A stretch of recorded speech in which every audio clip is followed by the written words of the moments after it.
예, 주말의 증시 정리해보는 시간입니다. 미증시 주말에 좀 빠졌는데 주간 단위로 보면 S&P 500 지수가 소폭 올랐고요. 나스닥은 이제 소폭 빠졌습니다. 그리고 달러 인덱스 약간 올랐고 국채 금리가 요란하긴 했지만 주간 단위로는 밀렸거든요. 근데 국채 효과가 좀 튀었죠. 예, 주말에 올라간 폭 그대로 주간으로 올라가서 국채 효과가 좀 많이 올라가고 금리는 좀 빠지는 그런 한 주가 되었고요. 종목으로는 일라일릴리가 주간으로 8% 올라가다 좀 튀었고, 유가 움직이니까 에너지 관련된 종목군들이 좀 올랐겠죠. 엑슨모빌이 2% 넘게 올랐고, 엔비디아가 참 열심히 올랐는데 주말에 3% 빠지면서 주간 단위로는 마이너스 0.7%로 끝나는 그런 모습을 보였습니다. 주말 미증시 하락했던 요인들이 좀 있었는데, 우선 전쟁 리스크 좀 제기가 됐습니다. 유엔에서 뭐 통보했다라는 보도가 나왔는데, 이스라엘에서 가자 주민들에게 24시간 이내 남쪽으로 이동하라고 통보를 했다고 하죠. 이거 이제 반발은 있습니다. 왜냐면 24시간 동안 어떻게 다 이동을 해요? 저 많은 사람들이. 이제 말이 되는 소리냐? 이런 이야기를 했는데, 이거보다는 어쨌든 24시간 이내, 그러면 주말 사이에 어떤 일이 벌어질 수도 있겠구나. 그러면 주말 사이에 주식 매매 못 하는데 무슨 일이 생기면 안 되니까 주식을 팔고 보자. 그러니까 이런 정서가 있었고요. 그리고 여러 금융기관들 당사자들의 경고 메시지가 있었습니다. JP 모건 제이미 다이먼 회장은 지정학적 문제로 위험한 시기가 올 수도 있다. 이제 이런 이야기를 했고요. 그러니까 작년도 하반기부터 계속 보수적인 얘기 많이 하는데, 어쨌든 시기가 또 이럴 때 이런 얘기 하니까 좀 부담이 됐겠죠. 그리고 시티의 라자크자다라는 분석가는 유가가 상승하면 세계 경제가 타격을 받을 거다. 그리고 주식시장이 이미 올라있는 상태이기 때문에 부담이 될 수밖에 없다. 이런 이야기를 했고요. 맨 말레이라는 사람은 주식시장 급락 대비 일부 보험을 들어둬야 된다. 이건 뭐 안전자산 분산에 두란 얘기거든요. 근데 참고로 맨 말레이는 예전에 뭐 IT 버블 때만큼의 급락장 올 거야, 뭐 이런 얘기 하던 사람이에요. 그래서 굉장히 맨날 비관론자의 앞줄에 서 있는 사람인데, 어쨌든 보도에서 이런 것들 자꾸 나오다 보니까 주말 사이에 무슨 일 벌어지나 보다, 이런 부담을 갖게 됐겠죠. 그래서 국제유가가 6% 가까이 이제 급등을 하는 그런 모습을, 또 그런 현상을 초래를 했습니다. 근데 다만 유가가 올라간 것도 있고 금값이 또 급등을 했거든요. 장기적으로는 2,000달러 그 돌파를 되게 못하는데, 어쨌든 금값이 또 이제 급등을 하는 그런 모습을 보였고, 그 다음에 10년물 국채 금리는 내려가고, 그러니까 금리가 내려간 거는 국채 가격이 올라간 거거든요.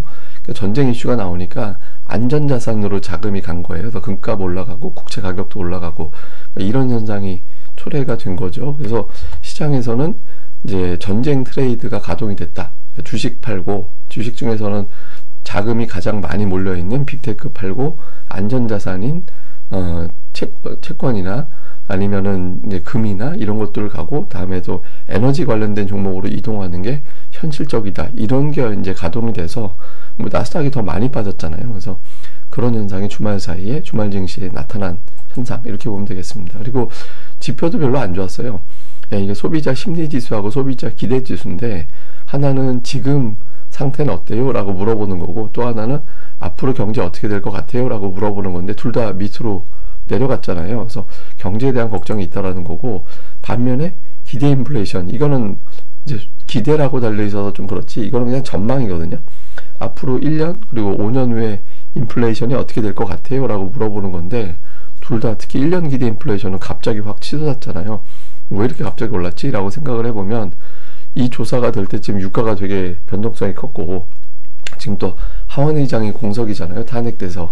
여기에 이제 중동 이슈도 있죠. 이러다 보니까 물가는 중동 이슈 있으니까 유가 뛸 거야. 그러니까 물가 올라가겠지. 그 다음에 하원 의장 공석 때문에 예산안이 어떻게 될지 모르니까 소비가 또 어떻게 될지 모르겠구나, 이런 생각을 한 거죠. 그래서 이런 것들이 소비 심리를 위축시킬 것으로 전망이 되면서 증시 하락 요인으로 또 작용을 했습니다.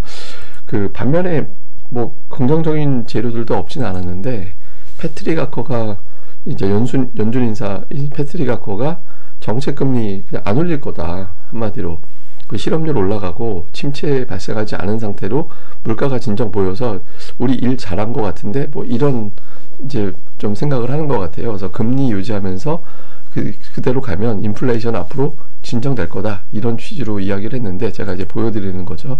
매파력, 이 사람은 이제 어느 정도 위치에 있는 사람이냐면, 비둘기, 아래로 갈수록 비둘기, 위로 갈수록 매파, 이렇게 이제 분류가 되는데, 비둘기 쪽에 좀 치우쳐 있는 사람이죠. 그리고 영향력도 대략적으로 한 3점, 그러니까 중간 정도 되는 사람이에요. 예, 그래서 어쨌든 투표권 있는 사람이고, 저기도 파란색이 투표권 있는 사람 얘기하는 건데, 어쨌든 시장에서는 투표권 있는 사람이 금리 안 올린다라고 하니, 그러면 올해는 동결이 되겠구만, 이렇게 보는 거죠. 잘 보시면 투표권 있는 사람들 중심으로 보면 조금 비둘기적인 발언하는 사람들이 조금 더 많거든요. 예, 그래서 지금 확률로 보면 12월 금리 동결 확률이 70%까지 올라왔습니다. 11월은 그냥 90%로 고정이 돼버렸고 12월은 70%까지 다시 높아졌거든요. 그래서 금리 인상은 사실상 끝난 거다. 그러니까 이런 분위기. 요거는 주식시장 올릴만한 재료인데 워낙 주말 사이에 이제 뭔 일 벌어질지 모른다 이런 정서 때문에 시장이 좀 빠졌습니다.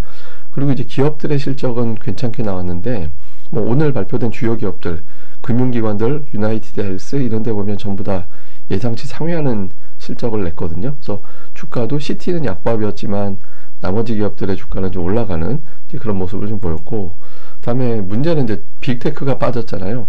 보시면 별로 악재가 있었던 건 없었어요. 근데 빠졌거든요. 그러니까 유난히 많이 빠진 게 엔비디아하고 테슬라인데, 테슬라는 임원 급여 관련해서 소송 진행 중인 것도 있고 판매량 문제도 있고 그래서 빠진 것 같고, 그 다음에 그 앞서 말씀드렸던 전쟁 트레이드, 그러니까 안전자산으로 넘어가자, 빅테크 팔자, 이런 어떤 자금 이동이 좀 이런 하락을 초래한 것 같고요. 근데 엔비디아는 오늘 사실은 긍정적인 뉴스가 있었거든요.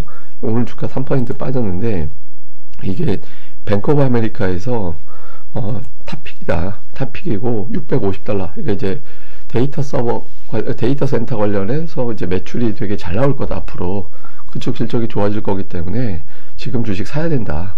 예, 그냥 빨리 사.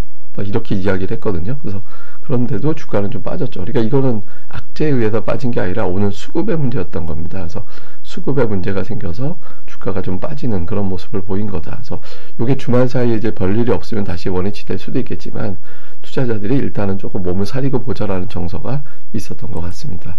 우리나라 관련된 지표는 MSCI 한국 지수가 0.46% 빠졌고요. 야간 선물은 0.47% 빠졌습니다. 그래서 주초에 이대로 주말 사이에 별일이 없으면 한 10포인트 코스피 기준으로 그 정도 빠지면서 출발할 가능성이 있다. 이렇게 보면 되겠습니다. 자, 이슈 정리해서 보면 주말에 이제 이 전쟁 양상이 어떻게 되느냐. 시장에서는 두 나라가 싸우는 거에 대해서는 그렇게 스트레스 받질 않아요. 유가도 많이 올라갈 거 아닐 거고 오히려 전쟁 때문에 국채금리만 하락하는 거 아닌가 이런 해석도 있거든요. 근데 이제 문제는 이스라엘이 이렇게 되면서 이란이 들어오는 그런 어떤 양상으로 번질까봐 걱정하는 거잖아요. 그래서 그런 분위기가 이제 전개가 되는지 좀 경계를 좀 하면서 봐야 될 거고, 그 다음에 이제 연준 인사들 발언 이후에 금리 상승이 좀 제한되는 모습이긴 하거든요. 예, 이제 뭐 CPI라든가 뭐 이런 것들 막 튀어나오고 하면서도 금리가 다시 또 내려왔잖아요.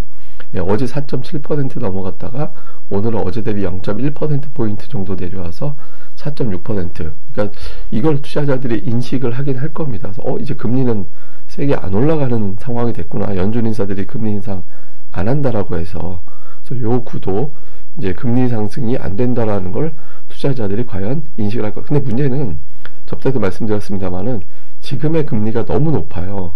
금리가 안 오른다라는 거지 4.6% 10년물이면 엄청나게 높은 거거든요. 그래서 저게 근본적으로 좀 빠져줘야 움직임이 나오게 되겠죠. 그리고 또 하나는 자산의 전쟁 트레이드. 이게 무슨 얘기냐면 주식, 특히 빅테크 팔고 에너지주 사고, 다음에 이제 국채 사고, 뭐 골드 사고, 그러니까 이런 식으로 이제 전환되는 게 하나의 어떤 패턴으로 계속 갈 거냐. 저는 쉽지 않을 거라고 보는데, 근데 어쨌든 이런 현상이 나타나게 되면 한쪽 방향으로 자금이 가게 되면 계속 딸려서 또 가는 그런 어떤 현상이 나타나게 되거든요. 그래서 요 현상이 오늘 주말에 그냥 보험용으로만 살짝 지나간 거지. 이거 월화 보면 가늠이 되겠죠. 그래서 주초에 어떤 변화 좀 볼 필요가 있고요. 그리고 우리나라 입장에서는 금리가 내려가는 건 반가운 거, 오늘 장에서. 근데 환율이 또 1354원, 1350원을 또 다시 돌파했거든요. 그러니까 이거는 좀 부정적인 요인이 되죠. 그래서 좀 외국인들이 연속 매도하고 있는데 이 매매가 갑자기 확 바뀌진 않을 것 같은데, 근데 주말 사이에 전쟁이 별일 없이 벌어지게 되면 이제 금리가 조금 더 이제 부각이 될 수도 있거든요. 그래서 이게 가느냐, 아니면 주말 사이에 또 이란 등장하면서 더 강한 어떤 이제 좀 부담 요인으로 작동을 하느냐, 주말 사이에 나오는 뉴스 계속해서 좀 주목을 해봐야 될 것 같습니다. 자, 오늘은 제가 차트를 좀 전쟁 얘기만 계속해서 좀 너무 안 좋은 것만 해서 긍정적인 뉴스 뭐 없나 하고 한번 찾아봤더니 이거는 뭐냐면 내 직장에 있을 때랑 내가 직장을 옮길 때랑 급여의 편차가 얼마나 나지? 이걸 계산해 봤더니 한때 8.8% 거의 9% 난 거예요. 그러면 사람들이 당연히 다른 회사로 넘어가려고 하겠죠. 그러면 회사 입장에서는 기존 있는 사람 붙잡아야 되니까 월급을 올려줘야 되고 급여를 올려줘야 되고 이게 이제 인플레이션을 높이는 현상이 됐는데 최근에 이게 3% 수준으로 줄어들었다라는 거예요. 그러니까 좀 격차가 되게 많이 줄어들었다라는 겁니다. 그래서 줄어들어서 굳이 저러면 이직할 필요가 있나? 환경이 달라지는데 이거는 이제 급여를 올려주는 이유가 줄어들게 되는 거거든요. 그래서 이것 때문에 이제 좀 물가 상승률이 국제유가 이런 것들을 제외하고 나면 조금 진정될 수도 있겠다. 이런 분석들이 여기저기서 나오곤 있습니다. 근데 지금은 뭐 투자들이 이걸 보는 게 아니라 유가 쪽, 전쟁 쪽 이쪽을 보고 있어서